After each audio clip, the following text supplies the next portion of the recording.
The Brook House Railway was constructed in the early 1980s at a property in a small village near Cheltenham, England. The house was purchased by my parents in 1982, set in a third of an acre, with it mainly being laid to meadow. The plans were to include extensive landscaping with a 15-inch gauge railway running around the perimeter. The basic track layout is in the form of a continuous loop, 470 feet in length, with the bottom of the garden serving connections to two sidings and a garden shed, whilst at the top end, at one side of the house, is a passing loop, and at the other side stands a rolling stock shed. Steel rail of £14 per yard forms the majority of the track work, which is supported primarily on concrete sleeper pads cast in situ at approximately 6 foot intervals, and form the levels for each section of the line. Steel ties, most of which are formed from unusable rail, are welded to the rails at 2 foot intervals to hold the gauge at 15 inches. Curves are approximately of 25 foot radius, and the maximum gradient is 1 in 30, with the aim to create a railway with a narrow gauge atmosphere. This footage was taken around 1990, featuring the only item of rolling stock on the railway, used for gauge testing and for transporting machinery and materials. It was formerly an ex-Harlingham V-skip wagon, the chassis purchased from Fisher and Mays at Yaxham near Norwich for £25. Some of the used rail also came from Yaxham, along with several lengths from the Ledbury Light Railway. With most of the track work nearing completion, work on the new Bagnall saddle tank locomotive was coming along nicely in the garage workshop. But before we see the progress, it may be a good time to mention the previous live steam projects that were completed during the 1970s by my father. Two 7¼ inch gauge locomotives were built, as well as a pair of passenger coaches, but these were only used at various 7¼ inch running days and galas, as there was nowhere to run them at the previous house, and it wasn't too difficult to transport them around on a trailer. All the 7¼ inch gauge stock was sold off prior to moving to Brook House, so that time could be spent on the new 15-inch gauge railway and rolling stock. Here's some more 7¼ inch gauge snippets, including a power project capture from an open day at the CEGB headquarters at Barnwood in Gloucester, a boiler ready for fitting to a locomotive, and another view inside the garage workshop. An article in issue 75 of The Narrow Gauge magazine, written by Alan C. Baker, provided the inspiration for building the saddle tank locomotive. The article described the 10 small locomotives which Bagnalls of Stafford built in 1948 for coal mines in Turkey. These locomotives, with a conventional boiler, small diameter wheels and short wheelbase, not only looked good, but would undoubtedly, when scaled down, produce an ideal locomotive to run on a restrictive 15-inch gauge track layout. What intrepid readers are going to brave the wilds of the Zonguldak area of Turkey to find these elusive locomotives, was the challenging question asked by the author. What did the locomotives look like in 3 dimensions? There was only one way to find out. Bagnall 2861/48 was found dumped in the dockside coal sidings at Zonguldak. It had previously been recorded as out of use at the nearby colliery at Kolzu. The locomotive was in extremely decrepit state and was surrounded by a large quantity of scrap metal. It appeared almost certain that this locomotive was about to be cut up for scrap, but more of this later. Since time was at a premium and the locomotive was within 5 minutes' walk from the hotel, my father decided that this locomotive would suffice for recording the details and measurements required. The local personnel of EKI, now TKK, were extremely helpful, and after the customary glasses of tea, work commenced on measuring all the basic dimensions, sketching and photographing the detail required to enable a true scale model to be produced. The other 3 known survivors of this batch of locomotives were also visited and general notes made and photographs taken.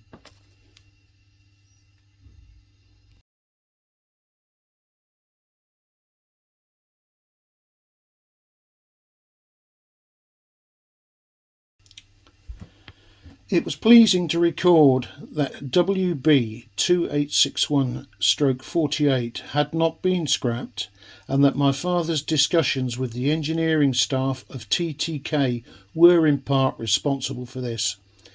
The locomotive has undergone a form of restoration and now occupies a most elevated position between 2 severely pruned trees on the dockside at Zongeldak. The restored condition leaves much to be desired, but the coats of paint it has acquired will assist in preserving this 4th Bagnall mini masterpiece on the Black Sea coast of Turkey. 2861 enjoys an elevated position in more ways than one due to the fact that a large block of concrete on which it stands contains a motley collection of pipes, taps and drains, and is the communal watering hole for the working population of the coal sidings. Those who have studied the Turks and noted their regard for water will understand the position of status the locomotive now enjoys.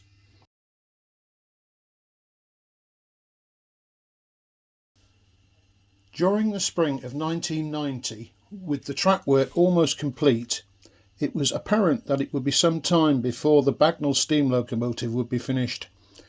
I had an idea for a prototype battery electric loco utilising a powered pallet truck motor gearbox unit with duplex chain drive to one axle, controlled by a 24-volt micropulse power transistor unit.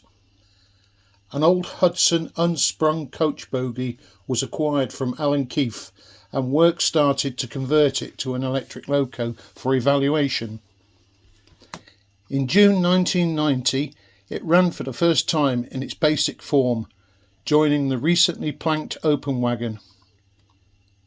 My father wrote in his journal that the relatively quick project appears to be a winner, particularly for garden service work.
The production of an all-steel boiler of welded construction to an approved design and generally to the requirements of BS 2790 was to prove the most difficult part of the project. There appeared to be no suitable design available which would suit the locomotive, and so a boiler was designed from scratch. It became obvious when examining the costs for design, insurance inspection during construction, non-destructive testing and minimum quantities of certified materials that at least 3 similar boilers should be produced at the same time.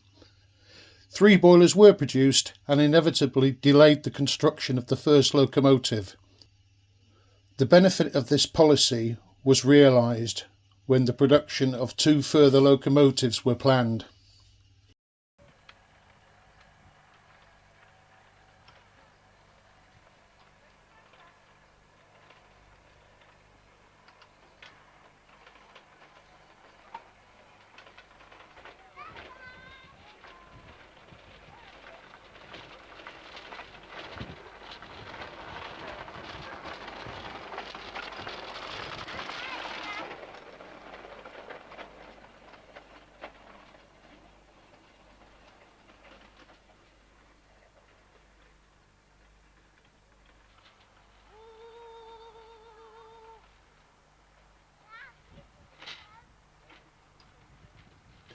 The railway was used every week for general gardening work, with these duties being carried out using a battery electric locomotive and a 12 cubic foot open wagon, with the two items of rolling stock almost permanently coupled together and housed in the garden shed.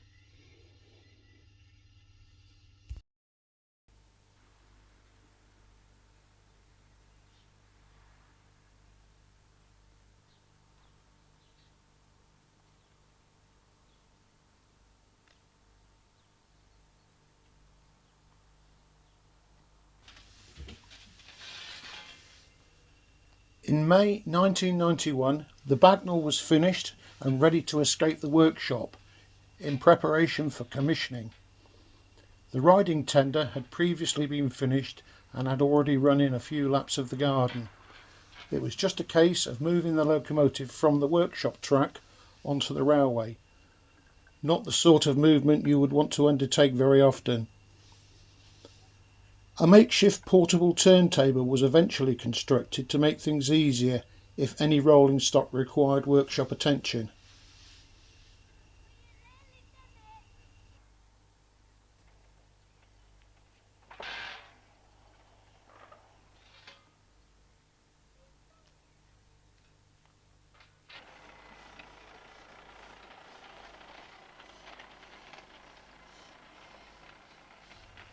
Apologies for some of the sound quality on some of the film clips.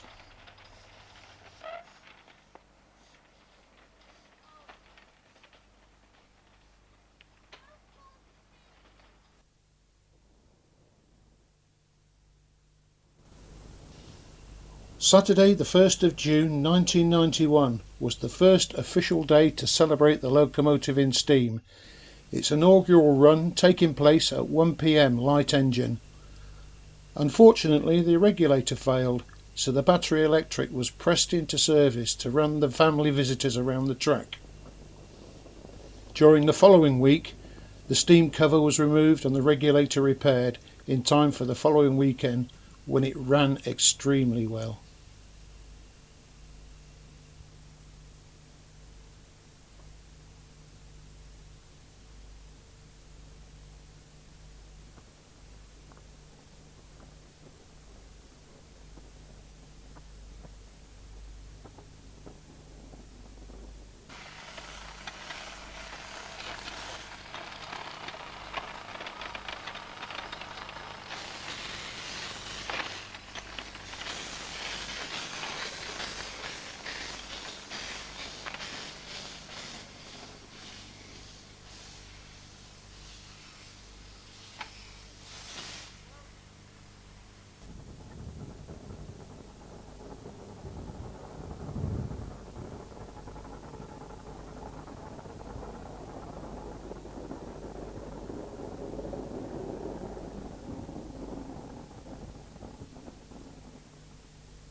Here we see in October 1991 the materials for the new stock shed laid out on the driveway.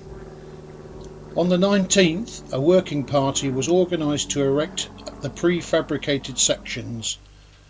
The second road in the shed was never connected to the main track, deciding that it would be easier to lift the lighter items of rolling stock over rather than have another door and associated point work.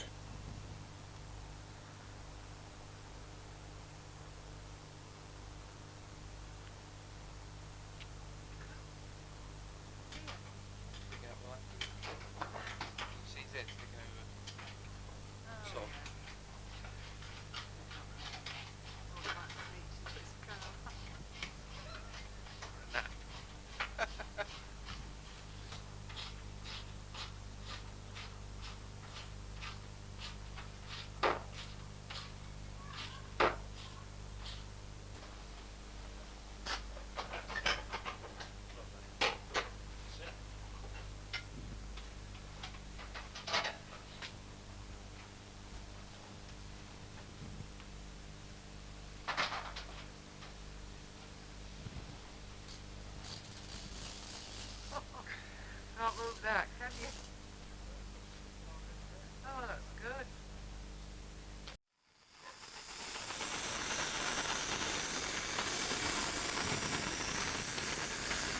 On the 22nd of March 1992, the Branch Line Society arranged a visit to the railway with around 30 members attending.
It was customary at the end of each day of steaming to disconnect the tender and blow down the boiler, especially if the locomotive wasn't going to be used for a while.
Once the boiler was empty, a compressor was used to expel all moisture and hopefully preserve the boiler life for a locomotive that may not be used for a month or two.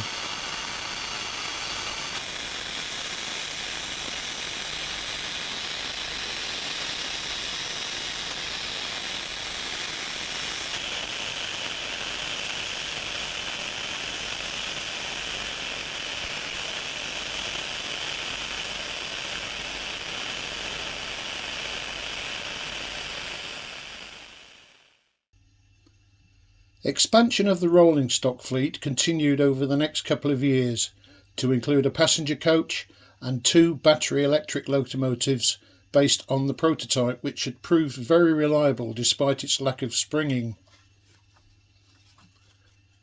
The new battery electrics had full suspension and were named after the British electricity generating companies that had transitioned over the time my father worked for them. Number E1 carrying the name Nuclear Electric and E2 carrying the name British Electricity Authority 1948 to 1956.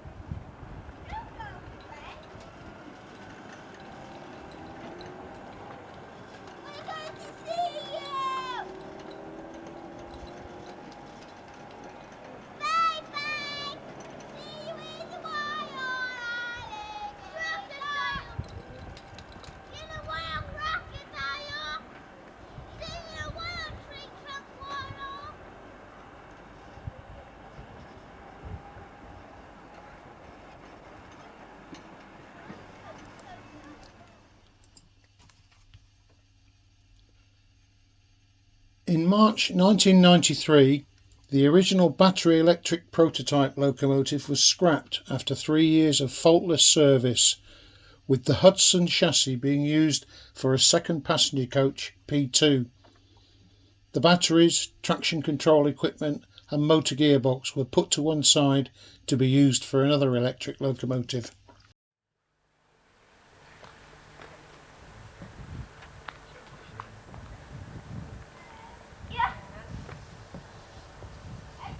As previously mentioned in this film, the particularly tight reverse curves by the passing loop was turned into a stock siding and the main line eased with a much better alignment in time for the village Open Gardens Day in June 1993, providing train rides for the visitors.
In 1994, a third battery electric locomotive was built, featuring a forward control cab, inside frames with coupling rods, and the battery accommodated on a well wagon behind it. Shown here with the Bagnall minus boiler in for maintenance work.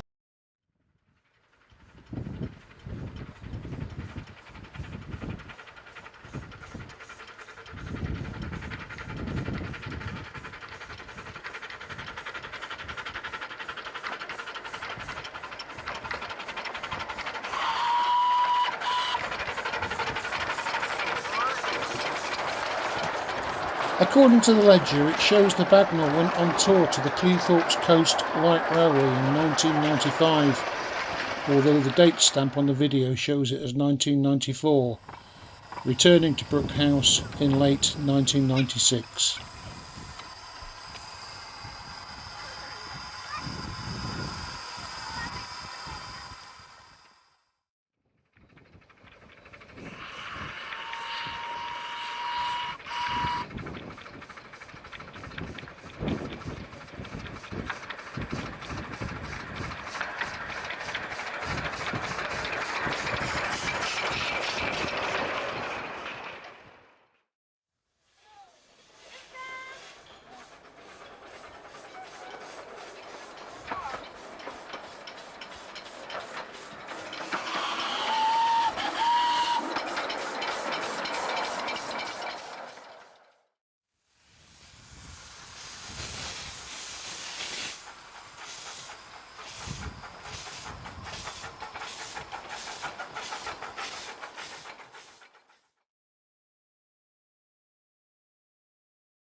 It's worth a mention at this stage of the story of a slight diversion into 2-foot narrow gauge railways when my father purchased an ex-MOD battery electric loco from RAF Chilmark to run at the North Gloucestershire Railway at Toddington.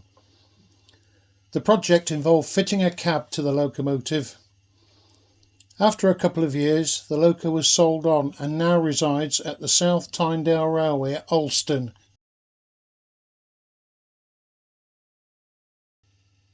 Bagnall Loco number 1 was overhauled in the last few months of 1998 in readiness for sale.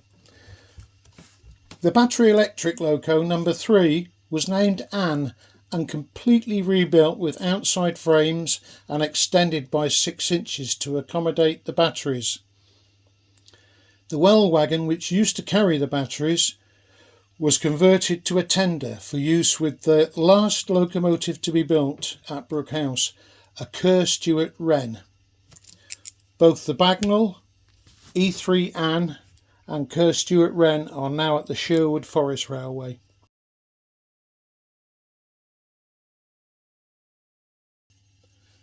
The writing was already on the wall as my father started to take an interest in other things, namely canal narrowboats and stone carving. To be nearer a canal, in this case the Kennet and Avon Canal near Trowbridge, Wiltshire.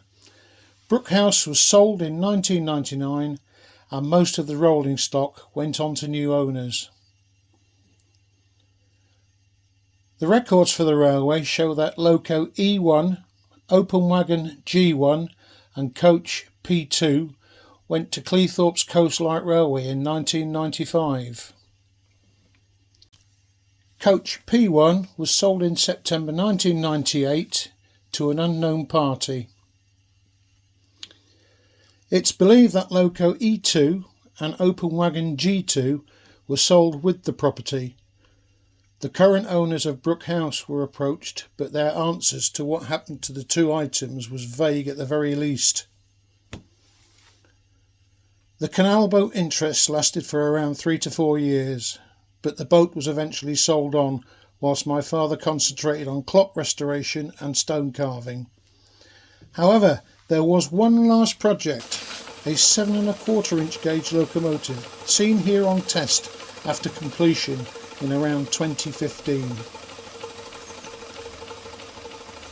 Thank you for watching and I hope you have enjoyed this video. If you have any information on the rolling stock and whereabouts, please comment below. Thank you.